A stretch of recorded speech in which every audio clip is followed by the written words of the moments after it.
Welcome back to the channel, and now that we've finished the first and second projects of Chapter 1, it's time we get into the third project, the Invincible Iron Man. Let's begin.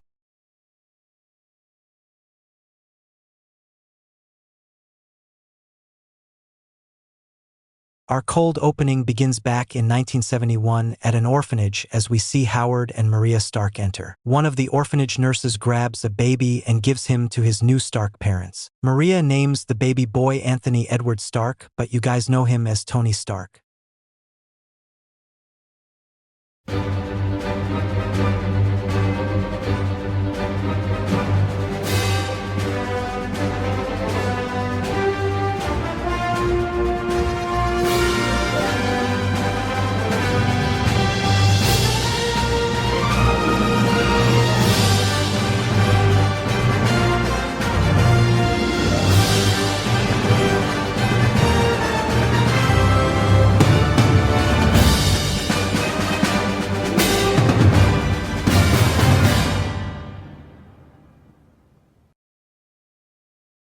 We open in mid-2008 at Hammer Industries as we see Stingray breaking in and stealing tech. Just then, Iron Man arrives and begins a pretty pathetic fight between the two. This is because Iron Man's suit isn't fully developed and Stingray can't fight. Iron Man manages to win and leaves him in the middle of the streets as he makes a citizen call the cops to arrest him. Iron Man flies away and makes it to his mansion on the outskirts of New York City. There we see Edwin Jarvis help take Iron Man's helmet off, revealing that he's Tony Stark. Tony says that they need to update the suit and make a Model 3. Jarvis says before they do that, Tony needs to get some sleep for a very important meeting tomorrow. Tony ignores Jarvis and decides to go drink some wine on his balcony instead, leaving Jarvis a little disappointed. We cut to the next day at Stark Industries as we see Tony arrive late to his meeting. When he arrives, he gets a bunch of questions about his bodyguard Iron Man. Just then, Justin Hammer storms in with Bethany Cabe following. Bethany says sorry to Tony as Hammer yells at Tony that Iron Man tried stealing his tech. Tony then shows footage of Iron Man stopping Stingray from stealing Hammer's tech, putting Hammer in his place. Hammer leaves saying this isn't over as Tony tells Bethany to do better at her security guard leader job. Tony then ends the meeting. Before Tony leaves the room, his assistant Pepper Potts stops him and asks him if changing Stark Industries from a weapons manufacturing company to a clean energy provider is a good idea. Tony tells Pepper not to worry and that he knows what he's doing. Later, as Tony begins to leave, he's stopped by Obadiah Stane, who asks him the same question Pepper asked. Tony tells him in an aggressive voice that he knows what he's doing as he enters his limousine. In the limousine, Jarvis tells Tony that Obadiah is just looking out for him, and after all, when Tony's father died, Obadiah was there for him. We cut to Tony's mansion as he and Jarvis make their way to the workshop. When they get there, Jarvis reveals schematics of the Model 3 suit. Tony decides to work on it alone as Jarvis exits the workshop. We get a scene of Tony hard at work in his workshop as Jarvis cleans up the mansion and at one point stares at a photo of Howard and Maria Stark. Meanwhile, at the docks, we see Obadiah wait for a yacht that arrives right on time. We see members of the Maggia crime family and their leader, Madame Mask. Obadiah called the Maggia crime family because he needs them to kill Iron Man so he can get to Tony and kill him himself. Madame Mask asks what's Obadiah's real goal, and it's that he wants to take over Stark Industries and turn it into Stane International. The Maggia crime family leave to hunt down Iron Man as Obadiah plans to kill Tony. After a couple of months of perfecting and constructing the Model 3 suit and the Maggia crime family stalking both Tony and Iron Man, the Model 3 is finally complete. As Tony suits up, Pepper walks in on him and makes a promise with Jarvis to not tell anyone that Tony is Iron Man. Iron Man flies out of the mansion as Madame Mask tells her men to begin the plan. She also contacts Obadiah and lets him know that Tony is vulnerable in the mansion. As Iron Man flies, Jarvis, who's basically Tony's Alfred, tells him that Stingray is up to no good again and instead is stealing Stark tech. Tony would make a remark about how Stingray is upgrading to bigger and better things than Hammer tech. Iron Man arrives on Stingray and the two begin fighting. Iron Man easily beats Stingray, but they land near a warehouse where the Maggia members begin shooting Iron Man. This gives Stingray the opportunity to escape as Iron Man take on the Maggia. Iron Man easily defeats them but ends up in a fight with Madame Mask, who can actually keep up. Iron Man starts to flirt with her because that's something he would do. Meanwhile, Obadiah arrives at Tony's mansion and takes Jarvis and Pepper hostage as he finds out that Tony is Iron Man. Back with Iron Man and Madame Mask, she notices that Iron Man is Tony Stark because of the way he's acting, so she forces his helmet off. Madame Mask asks who's at his mansion and Iron Man says Jarvis and Pepper. Madame Mask gets a change of heart because she doesn't want innocents to get hurt by Obadiah and tells Iron Man everything Obadiah is doing. Iron Man angrily flies off back to his mansion. Iron Man arrives at his mansion but is electrocuted so bad it leaves him in a coma. Obadiah steals Tony's arc reactor, which slowly kills Tony as we cut to black.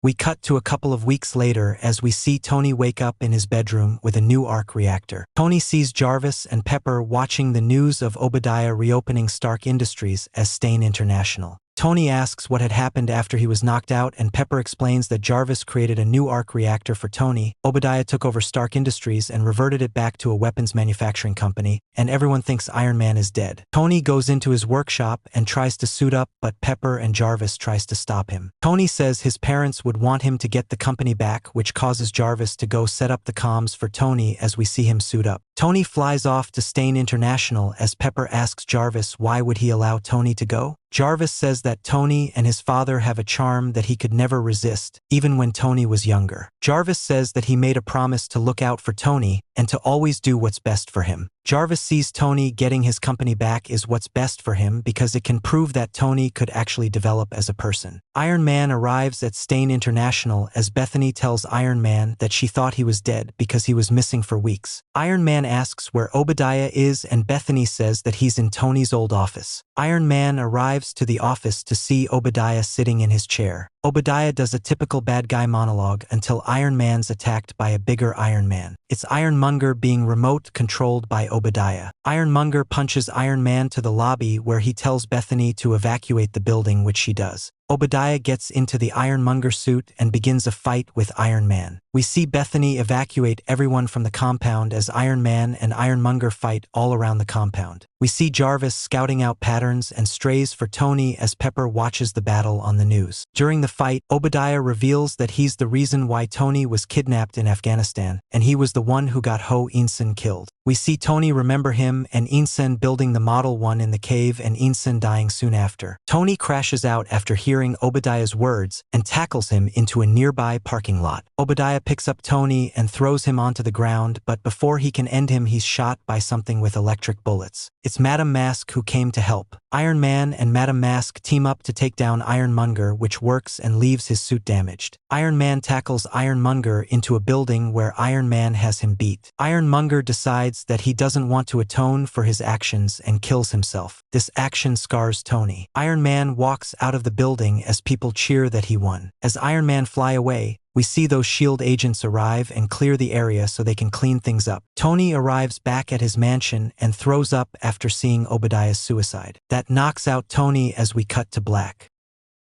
Days later, Tony wakes up and hears Jarvis in his workshop. Jarvis tells Tony that he's proud of him as Tony apologizes to Jarvis for being a dick. Jarvis turns on the TV and tells Tony to watch. We see Pepper Potts announce a new location for Stark Industries, a tower that has been named Stark Tower and is currently being built. Tony asks Jarvis what he's doing as Jarvis reveals that he rebuilt the Model 1 and placed it alongside the Model 2 and 3 in the Hall of Armor. Jarvis also says that Obadiah's death has been covered up by a company named S.H.I.E.L.D. Jarvis also says that nobody besides himself, Pepper, and someone upstairs knows of his identity. Tony thanks Jarvis for everything as he makes his way upstairs. There, he sees Madame Mask waiting for him. Tony thanks her for the help as she leaves, telling him not to expect more help from her. Tony asks for her number as she says fuck off Tony Stark. Tony finds a note she left that says she'll keep his secret. We see Madame Mask leave Tony's mansion in a helicopter courtesy of the Magia. She takes off her mask as we see her scarred face. Later, we cut to the work in progress Stark Tower as we see Tony and Pepper talking. Pepper asks Tony if he's gonna reveal his identity to the public. Tony says no and would much rather be secretive. Pepper then asks what's next for Iron Man and Tony says that he doesn't know, but what he does know is that Iron Man will always be.